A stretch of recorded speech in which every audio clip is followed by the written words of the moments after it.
आ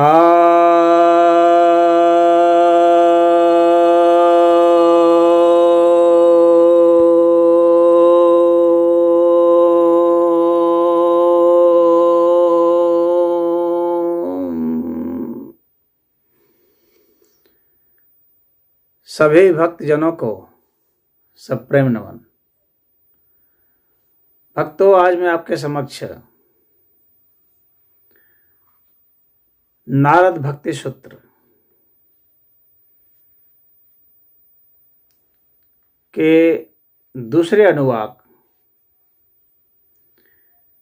के 11वें सूत्र की व्याख्या करने जा रहा हूं। यह जो 11वां सूत्र है, ये कहता है, लोके वेदेषु तद अनुकूल आचरणम तत्विरोधेषु उदासीनता। अर्थात जो लोक कार्य हैं गृहस्थी के, उसमें और जो वैदिक कार्य हैं, कर्मकांड, पूजा अनुष्ठान, ये सब जितने भी कार्य हैं, इनके अनुकूल आचरण करके हम जो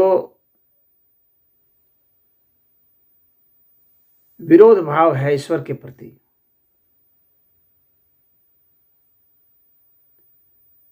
यानी ऐसे चीजें, ऐसे विचार, ऐसे कर्म, ऐसे भाव जो कि ईश्वर की ओर जाने से हमें रोकते हैं, मोड़ते हैं, हमें बाधा पहुंचाते हैं, उनके प्रति हम उदासीनता रख सकते हैं, कर सकते हैं।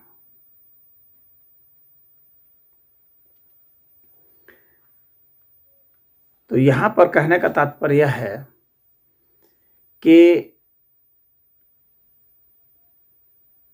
सदैव ईश्वर के प्रति हम कैसे समर्पित रह सकें, अपने बुद्धि, अपने विचार भाव को सदैव कैसे ईश्वर के प्रति हम श्रद्धावान होकर के नियुक्त कर सकें।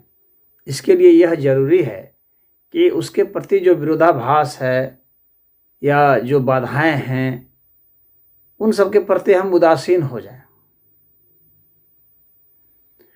और उनका हम विरोध नहीं करें, क्योंकि हमारा दिमाग उसमें उलझ जाएगा। तो समान जो लोक कार्य होते हैं, सांसारिक कार्य होते हैं, गृहस्थी के कार्य होते हैं, तो इनमें से कुछ ऐसे कार्य होते हैं जो कि बाधा डालने वाले हैं और कुछ ऐसे कार्य होते हैं जो कि ईश्वर के प्रति श्रद्धा उत्पन्न करने वाले हैं। तो जो श्रद्धा उत्पन्न करने वाले कार्य हैं उनको हम करें और ईश्वर का गुणगान हो, उनका नाम कीर्तन जप ध्यान हो, भजन हो। तो वैसे कार्य जो हैं उनके प्रति तो हमारा लगाव हो और वैसे कार्य हों जो कि इनमें बाधा डालने वाले हों, उनको हम उदासीन हो, उनके प्रति हो जाएं, छोड़ दें। यदि हम उनका विरोध नहीं करें, क्योंकि विरोध करने में हमारी ऊर्जा जो है खपत होगी अनावश्यक, और समय भी खपत होगा।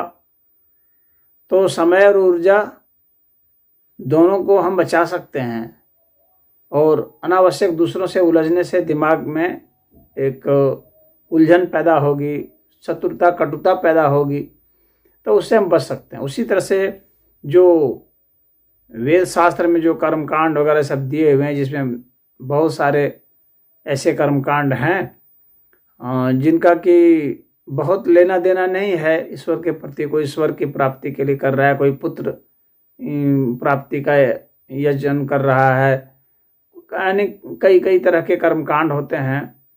तो ऐसे कर्मकांड जो कि ईश्वर से संबंधित नहीं हैं, जो अन्य विषयों से संबंधित हैं, तो उनसे हम बचें, उनके प्रति हम उदासीन हों।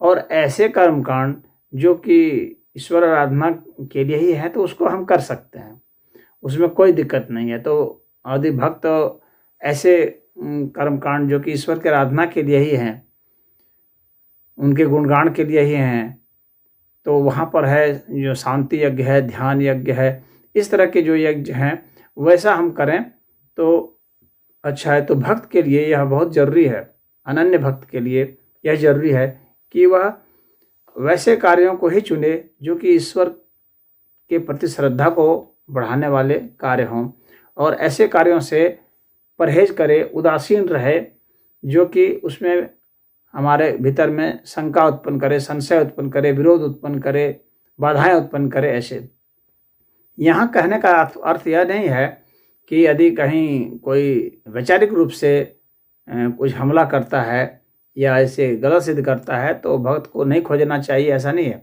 उसे तात्कालिक रूप से तो उसका निवारण कर ही लेना चाहिए और उसका समुचित वैचारिक समाधान ढूंढ लेना चाहिए। बौद्धिक स्तर पर यदि कोई प्रश्न उठाए गए हैं तो उसका बौद्धिक समाधान हो जाना चाहिए, परंतु इसका अर्थ यह नहीं है कि अगर कोई व्यक्ति समाधान प्रश्न शंका उठाया और हमने उसका समुचित जवाब दे दिया, फिर भी वह नहीं मान रहा है तो उसे उलझ करके अपना घंटों घंटों नष्ट कर रहे हैं। बहुत लोग ऐसे होते हैं जो उलझ जाते हैं उनसे।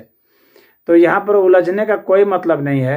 आप आराम से उसको एक जवाब दे दिए, उसके बाद फिर जो है आप अपने ईश्वर कार्य में लग जाइए और उनसे उलझ करके अब व्यर्थ अपना दिमाग मत खपाइए, अपनी ऊर्जा और समय नष्ट नहीं करें और उस व्यक्ति के भीतर भी जो है अनावश्यक रोष उत्पन्न नहीं करें।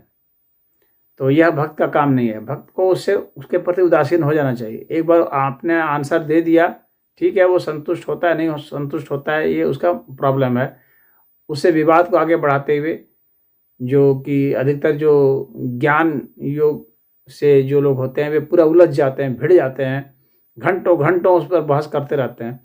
तो आपको उसमें नहीं पड़ना चाहिए। यानी जो भक्त हैं उनके लिए वह मार्ग नहीं है। वे तो सदैव भक्ति में लगे रहें, वही सही है। तो यही यहाँ पर निर्देश नारद जी भक्त साधकों को दे रहे हैं। ओम।